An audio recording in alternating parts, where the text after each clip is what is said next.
Welcome to Utah. At the moment, I am at a team building trip.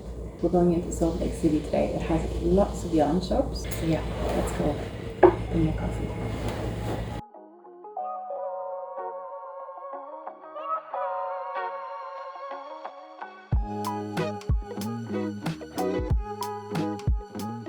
I've been looking at one, I think it was called Quilt in the Corner. That looks very promising because I've always wanted to try Brooklyn Tweed, and it has two varieties of Brooklyn Tweed. I also see they have a little bit of Norwegian yarns in there, but I'm thinking, no, I can't. As a Norwegian, I can't possibly go to Utah to buy Norwegian yarn.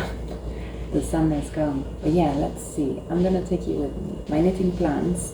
I'm seeing a lot of really beautifully hand-dyed yarn here. Like a lot. There's so many indie dyes here. I'm really tempted to get 2 skeins so that I can make like an Oslo hat.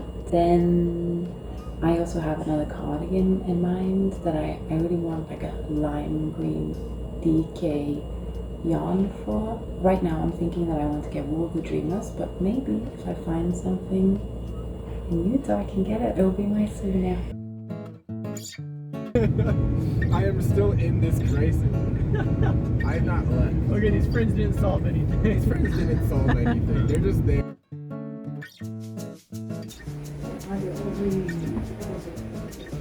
They've even got Norwegian yarn.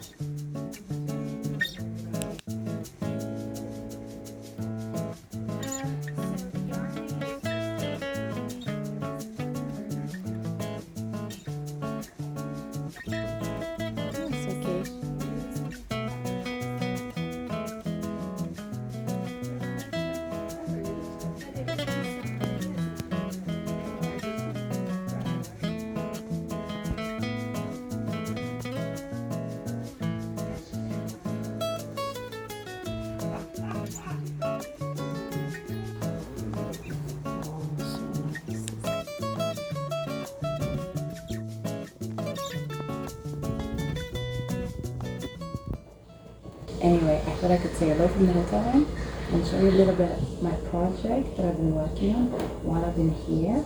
So I started on the Ne Sais Quoi cardigan, and yeah, comprends pas. I did not understand anything of this crochet pattern. I was very confused. You know, there's no gauge, there's no cast on this amount of stitches or anything like that. So yeah? Self-emergency. What was I saying? Oh yeah, I don't understand anything of the pattern, so now I'm like going totally rogue. Or not totally rogue, like I'm looking at the photos and I'm trying to replicate it, and sometimes looking at the pattern thinking that like, okay, maybe I can understand. No. Yeah. That's what I'm doing. So this is the back panel. So I've just been doing the seed stitch for a little bit. This is down to the armhole, and then you do 2 increases on the sides, the armholes, and then I'm gonna do panels at the front. And the design is so cute. It has like a little tie at the front, and then I'm gonna do mohair sleeves at the wrist. I'm gonna do like a crochet edge. It will be really, really good. I'm so excited.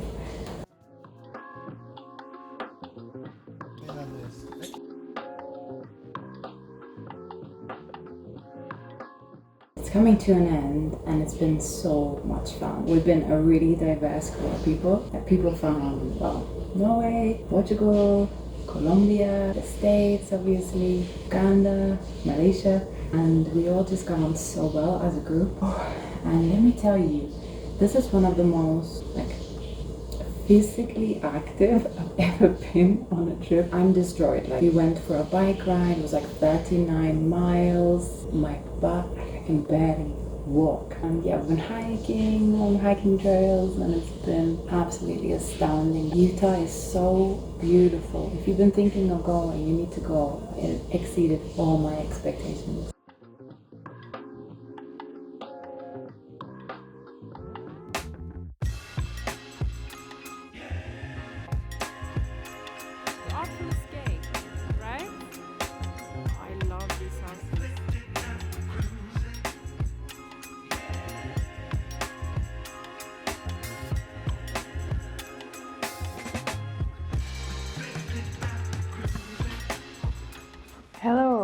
I'm back in Lisbon, and I thought I could talk you through a little bit more of my work in progress and also show you what I got in Utah at the Yarn on the Corner store. As I mentioned, I really wanted to get some Brooklyn Tweed, and I got these two variants. So this is the Brooklyn Tweed Imbue in color Carbon.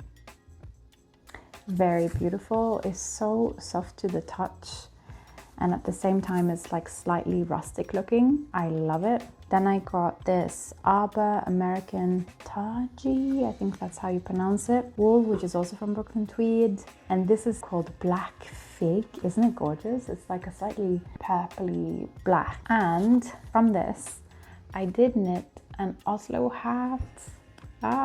Very quick knit. I did this on the plane. So the plane from Salt Lake City to Lisbon is like, what is it? The whole journey I think is like 14 hours. So I did this in 14 hours. Really cute. I really like it. This is for my boyfriend. It's not for me, because I am going to make an Oslo hat in the Black Fig when I've got time, because now I've got other things that I'm prioritizing. And then I did get, wait, let me put this over here. I did get this skein of yarn that wasn't planned. So this is Dream Smooshy yarn, sock yarn in the color Burr, Burr 915.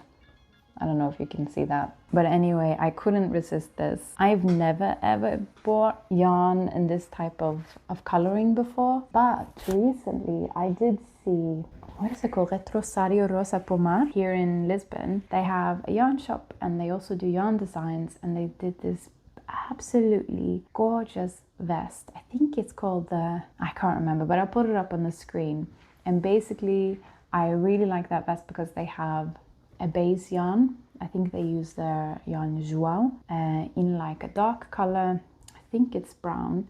And then they just put lots of different colored mohairs in between, and it looks so cool. And I was thinking maybe I could achieve a similar look with this if I had, because this is fingering weight. So if I had a black yarn or like dark brown, like that's in here already, there is some black here as well. Sort of have a stripe here where I mix this in. Maybe that could be cool. I don't know, it's just one of those experimental projects. Like I really want to try it out, see what it looks like, maybe create a gauge swatch, get my hands on some sort of dark color like dark brown or charcoal. Maybe I can even do it with a, I've got one spare skein left of this. No, I don't think this will go together. But yeah, just some fun, you know, it's fun to experiment. Yeah, so from that I made the hat, the Oslo hat by Petite Knit. Classic design. I think I make this design probably every year, at least once, sometimes twice. But for me, it's just one of those things that I keep leaving behind and losing, and unfortunately not finding again. So hopefully this one with a special Brooklyn Tweed yarn I can keep for a couple of years, please. And then I've got another finished object, which is, I don't know if you remember this, but in the last podcast I talked about wanting to knit a Sherpa vest, and I did it.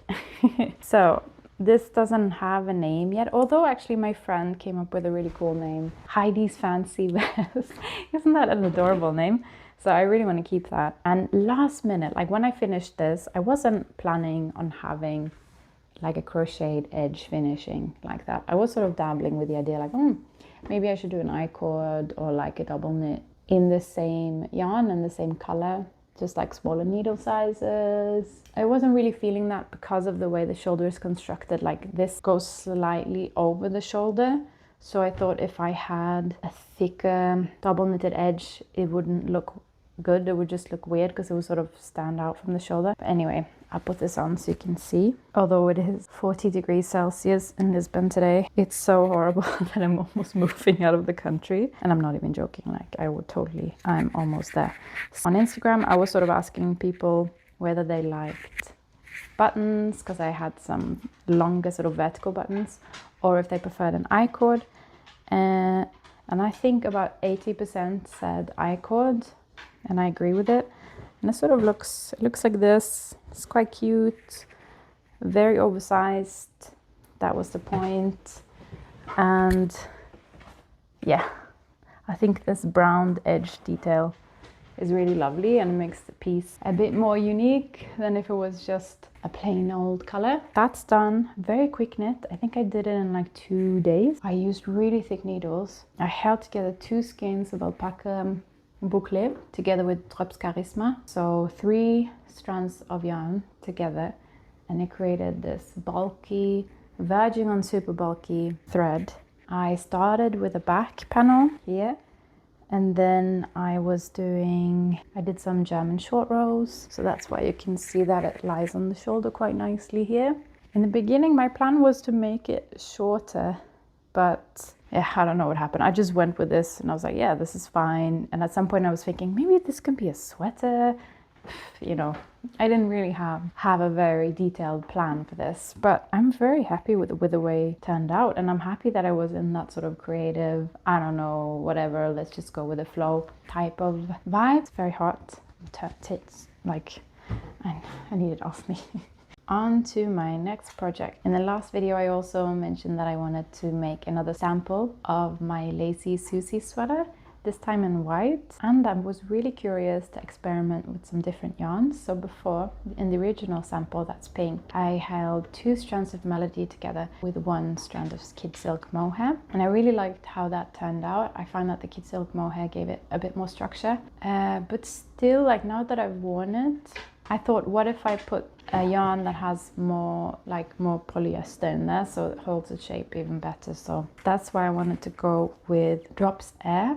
I've never knitted with this before, but I could see from the content that it had, it's a blend of 65% alpaca, 28% polyamide, and then 7% wool. So it has 28% polyamide in there, which will help keep its structure. So I have those 2 together, coupled with the kid silk mohair, that will also help keep the structure. So hopefully this will keep its shape a little bit longer. So I did 2 swatches, and I just couldn't help myself. I had a little bit of a purple kid silk mohair, and I was thinking, maybe I can put like a stripe in there of that just to see what it looked like. So I tried out 2 different needle sizes. Here I've got the original needle size, 7mm, and at first when I was on the blocking mat I was thinking, the stitches are quite loose, maybe I'll try with 6mm, and I did that, and I do like it, but in the end I went with the 7 because it just has slightly more drape. I don't want it to be this stiff because this feels a little bit too stiff. So I started that, and I finished the back panel. So I started with the back panel, and it's gonna be quite big. I want it to be a tent, so positive ease is around 20 centimeters. So I started with the back panel, and then started working short rows, German short rows straight away. So you can see it's sort of like this type of shape. So I slipped, I think 27 stitches, then I knit 21, and then I turned, and then you do German short rows back and forth. And then once I finished the German short rows, I was just knitting back and forth, stockinette, until the piece reached about 26 centimeters. And then I did a little bit of increases for the armhole shaping. I think it was 4 rows of increases until this piece measures, I think 29 or 30 centimeters. And then this is the left shoulder. So I picked up stitches in between the stitches, which I think turned out quite nicely. And then I started doing a little bit of German short rows here just to basically straighten the shoulder. So let me see if I can show this. If I didn't straighten the shoulder, it would sort of go out that way, you know what I mean? So that's why I'm doing some German short rows to sort of get an extra triangle shaped on top of the shoulder. I'm not sure if this is making any sense, but once it's knit up, maybe that will be easier to see what I mean. But yeah, so I'm doing this shoulder, and I did 1 increase, and then I'm just knitting stockinette for a while because the neck opening of this is quite square. I think that's the most unique feature of the design. It's square and then you have I-cords around. So the sweater should be quite loose. I want it to be one of those sweaters that you just live in all winter long. You know, the one that you reach for, like a blanket type of vibe. So this is going to be quite heavy. It's meant to just have around the house. Like I wouldn't travel with this. Yeah, but I'm excited. It's a nice design. The yarn feels very fluffy and good. So I'm excited to finish this and share it with you as a pattern. I'm also going to be putting out a test call for this, so if you're interested, keep an eye out for that. So that was all for today. I hoped you liked hanging out with me in Utah and then a little bit here at home in Lisbon. Can't wait to see you next time. Adeus. Have a nice weekend.